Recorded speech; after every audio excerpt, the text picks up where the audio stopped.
Bonjour à tous, nous sommes Erev Shabbat Vayelech Parashat Vayelech Shabbat Shuvah, Aseret Yemei Shuvah de Tafshin Peibet 5782. Alors aujourd'hui, on va plutôt parler de Aseret Yemei Shuvah, c'est vraiment Inyana de Yoma, le sujet du jour. Dans Parashat Vayera, qu'on lira dans quelques semaines, on voit l'histoire des Malachim qui descendent dans la ville de Sdom pour la détruire. Mais avant cela, Akadosh Baruch Hu dit quelque chose d'assez particulier, qu'on a un peu l'impression qu'il n'a pas appliqué. Akadosh Baruch Hu dit comme ça: Erdana ver'e haketzaakata haba'a elai asu kala ve'imlo eda. C'est-à-dire, Akadosh Baruch Hu, lorsqu'il écoute, lorsqu'il voit la conduite de Anshei Sdom, lorsqu'il voit la conduite des habitants de Sdom, il dit: je vais descendre pour voir est-ce qu'ils se conduisent aussi mal que ce que l'on dit. Et on a l'impression qu'Akadosh Baruch Hu n'est jamais descendu voir ce qui se passe. La question se pose donc, où est-ce que Akadosh Baruch Hu et quand est-ce qu'Akadosh Baruch Hu est descendu vérifier ce qui se passe à Sdom? Une autre question qu'on peut se poser, Rashi nous raconte que lorsque les Malachim, le jour où les Malachim sont venus pour détruire Sdom, alors Minou et Lot, ils ont nommé Lot comme juge suprême de la ville. Et la question qui se pose, c'est que comme vous le savez certainement, dans la ville de Sdom, c'était une loi qu'on n'avait pas le droit d'offrir l'hospitalité à des gens, ni aux anges, ni à qui que ce soit. Et par conséquent, ce qui se pose, c'est comment est-ce que Lot, qui était le juge suprême, le nouveau juge suprême de la ville, a pu se permettre de transgresser la première loi de la ville de Sdom et d'accueillir les malachim, d'accueillir les anges avec un tel entrain et une telle hospitalité. Donc deux questions qui, au premier abord, n'ont rien à voir. Mais en réalité, lorsqu'on réfléchit, dit Rabbi Yaakov Kaminetsky, que lorsque les anges sont descendus, ils ont amené avec eux un vent de Kedusha, un vent de sainteté. Et Akadosh Baruch Hu a voulu tester, il a voulu voir qui est-ce qui allait être impacté, qui est-ce qui allait être influencé par ce vent de sainteté que les malachim ont laissé émaner d'eux. Et là, qu'est-ce qui s'est passé? Le seul qui s'est éveillé, le seul à qui ça a fait un petit quelque chose, c'était Lot. Lot, le cousin d'Abraham. Et là, malgré son statut de juge suprême de la ville, il a, avec bravoure, il était prêt à sacrifier sa vie pour la mitzvah de Achnasat Oruchim, de l'hospitalité et de la charité. Il s'est vraiment mis en danger pour cela.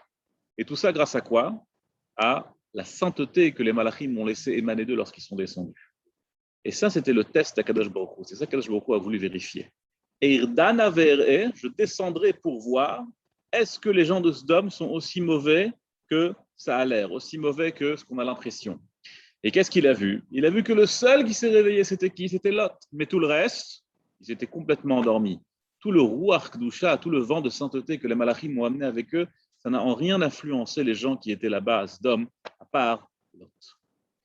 Dit Rabbi Yaakov Kaminetsky, pendant les 10 jours de pénitence, la Aseret Yemei Teshuvah, les jours qu'il y a entre Rosh Hashanah et Yom Kippour, il y a un grand vent de Kedusha, un grand vent de sainteté qui émane d'Akadosh Baruch Hu et qui enveloppe toute la planète, toute la création. Celui à qui ça fait quelque chose, alors il change, il se réveille, et il progresse, il fait tchouva.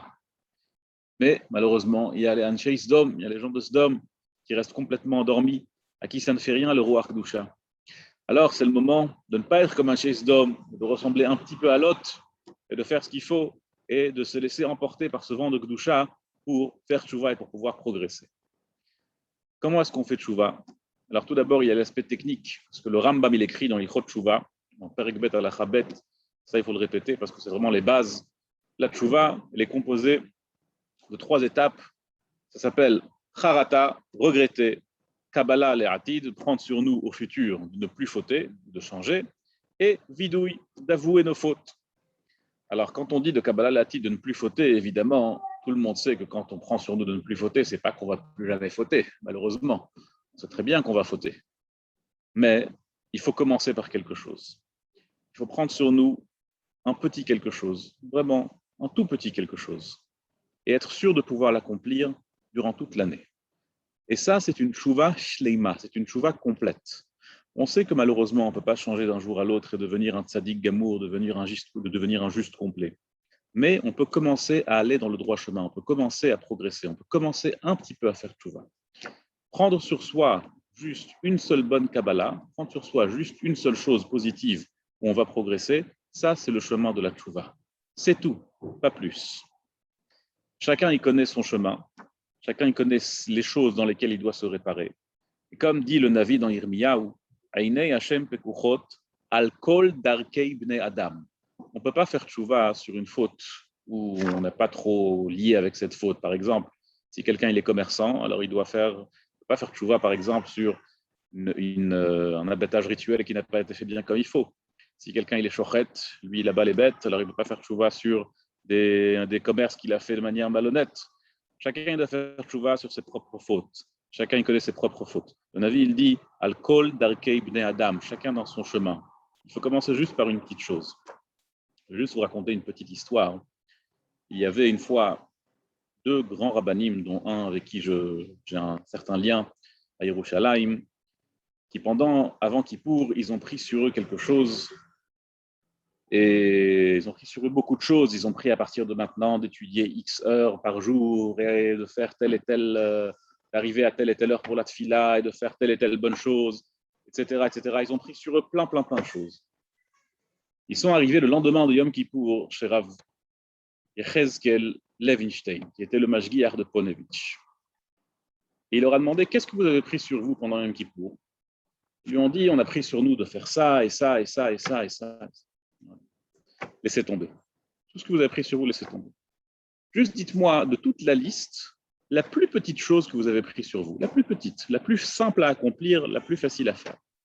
Chacun réfléchit, chacun a dit sa petite chose. Là, il y a Yechezkel leur a dit, cette petite chose-là, coupez-la en deux, et ça va être ça, votre bonne résolution pour cette année. Le plus important, c'est de prendre sur soi une résolution qu'on va accomplir, qu'on va respecter toute l'année. Et ça, c'est le chemin de la tchouva. Harata, le regret, Kabbalah, les Hatid, prendre sur nous pour le futur, vidouille, avouer nos fautes. Mais l'essentiel, c'est de prendre sur nous une petite Kabbalah et à partir de maintenant, de l'accomplir bien comme il faut. Kol Tuv V'Gmar Chatima Tova.